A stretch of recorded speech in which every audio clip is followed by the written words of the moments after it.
right, so it appears that Dark Brandon is rising. Joe Biden's approval rating hitting a long-time high since hitting a rock bottom 38% approval rating. So his approval rating had really tanked really hard. It was continuing to go down. Not scandal, but just continuous tumultuous stuff after another. The inflation going up, the baby formula shortage, the Afghanistan pullout, which the media was very against him on, even though he made the absolute 100% right move. But now the tide is turning in favor of Dark Brandon, as Biden has gotten a bunch of stuff through the CHIPS Act, the recent Inflation Reduction Act, and now the $10,000 in student loan debt. It appears that he's really, and the $10,000 student loan debt also includes like an interest rate provision in there too. I know a lot of people were concerned about that just being basically a waste because of the interest rate, but that does include in it a provision that allows them to be able to waive that. But anyways, right now the midterms are about to come up. Roe versus Wade is also going to contribute to Democrats in the midterms. It appears that the most likelihood is the Senate retaining Democrat. Now, according to 538's assessment for the Senate or for the House, it's clear that they're not going to win, but I know that some people are starting to say maybe there's a chance. I mean, I personally don't see it, but who knows. It says Biden's job rating rises to 44%, highest in a year. And so 44% is actually a pretty good approval rating, as we're going to see. We're going to compare it historically, because that 44% number in and of itself in a vacuum doesn't really mean anything to us, and so we need to analyze the data. Now, as you can see here from Gallup's chart, he's at 44 currently in August 22. This is actually his highest approval rating in a year. Back when August 21st, he was at 49. And he came in at 57 and had retained around that 57 marker for a while. But I think this is around the time of the Afghanistan pullout, and I think that's where really it started to drop for him, because the media all came out against him for making the right move, because the media loves supporting the war machine and the military-industrial complex. So he had tanked all the way down to 38 in July 2022. All of the news was looking against him. It was just constantly just getting clapped, just nonstop, just one thing after another. Baby formula shortage, inflation, gas prices, Russia, blah, blah, blah, blah. Just constantly getting hammered. And now it's like it's going in the opposite direction. It's going upwards now, to where now you have the clapping in the other direction. So you can see it's at 44 now. Now, who's behind this rise? It appears that it's the Indies. It's the Indies and the Democrats. It looks like the job approval rating by Republicans actually going down. But you can see from the independents in July of 2022 were only 31, whereas now they're 40 in August. That's a huge effing jump of 9 points. And then for even the Democrats is a 3-point boost. So clearly he's also kind of like riling up his base a little bit, especially with the student loan stuff and stuff like that. All this stuff going on. So that's who's behind this boost. And then now let's analyze the actual differentials in terms of the approval rating. What does 44% actually mean? The only way we can find that out is by comparing it to recent candidates, right, or presidents. So in Trump at this time, in the midterm election year, in August midterm election year, Trump was at 41, Obama was at 42, his first term was 44, and George W. in his second midterm election was at 40. Clinton at his first one was 41. Wow, he had a really big boost. Was this big ass boost? Was this because of the shutdowns in 1998? That's hella funny. Damn, so he was at 41 in 94, then 65 in 98. What the fuck? That must have been because the Republicans just shutting down everything, huh? That's crazy. Wow, very interesting. They got HW at a massive 75, and then Reagan at his first one at 41.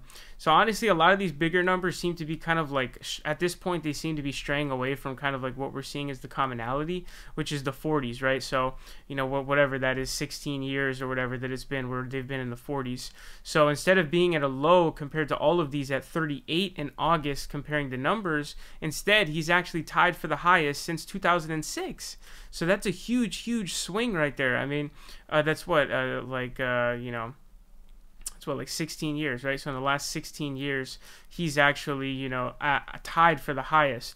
And so Reagan was 41 in his first, and Clinton was 41 in his first as well. So this is actually a pretty good approval rating for the midterm election.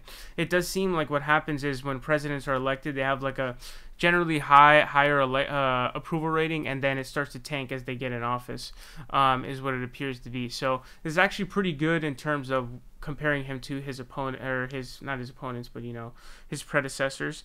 And so you can see like most of these people lose in their midterm elections. Their party loses how many seats. But also when it comes to the poll numbers, right, for 2024, it says Biden holds a narrow lead over Trump in hypothetical 2024 rematch.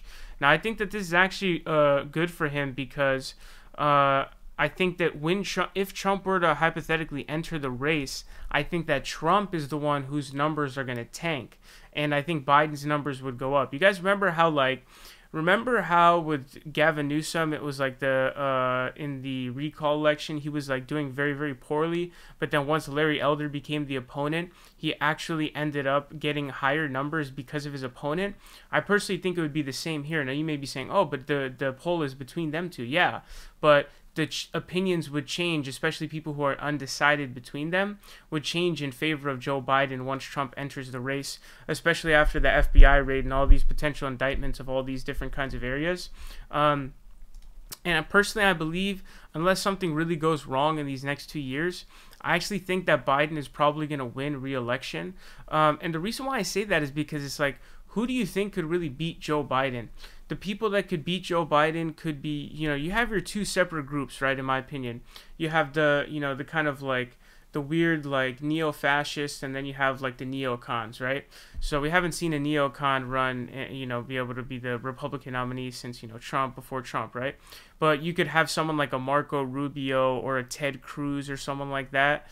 Or you could have a Donald Trump or a Ron DeSantis. Those are kind of the two groups that I'm looking at it as, right? Maybe a little bit reductive, but I think generally speaking it's true. Ted Cruz might be a little bit different.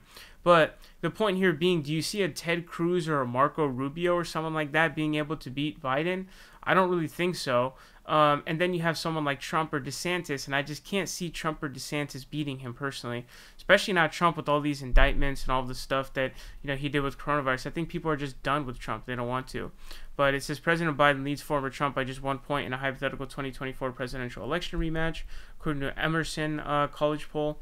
And this one actually had him losing, actually, I think, in the last one. And so he actually improved by 2 points and Trump fell by 2. It also says 8% planning to vote for someone else and 6% undecided. That 6% undecided is going to be very, very important in the race. But I'm starting to think this way. And depends, again, what ends up happening within these next couple of years. We're going to have to see the Senate. Hopefully will retain Democrat. And that I don't think the House is going to be Democratic. But it'll be interesting nonetheless to see what's going to end up going down with the House, because I know a lot of people now are genuinely convinced that it's going to go to the Democrats, or that it could retain to the Democrats. But as it stands right now, the mathematics don't seem to prove that. But with that special election where Pat something, I forgot his name, he won in New York, that was supposed to be like a solid R district. And so it appears that it is like going against the Republicans because of Roe versus Wade as well, right? So it'll be interesting to see how this ends up turning out. Do you think that Joe Biden will be able to win? Do you think Dark Brandon will win in 2024? I think that if it's Donald Trump, he definitely wins. There's no way Trump can win again. And then I just can't really see a neocon being able to beat him. But it feels like it's been a long time since we've had a neocon. So it's kind of like, I don't know, what data we necessarily be looking at and how it pertains. Everything changes so quickly. How well is the neocon going to do in Pennsylvania and Wisconsin and Michigan? That's really a big question. Without those three states, the Republicans can't win. So yeah, it'll be interesting. Let me know your thoughts down below.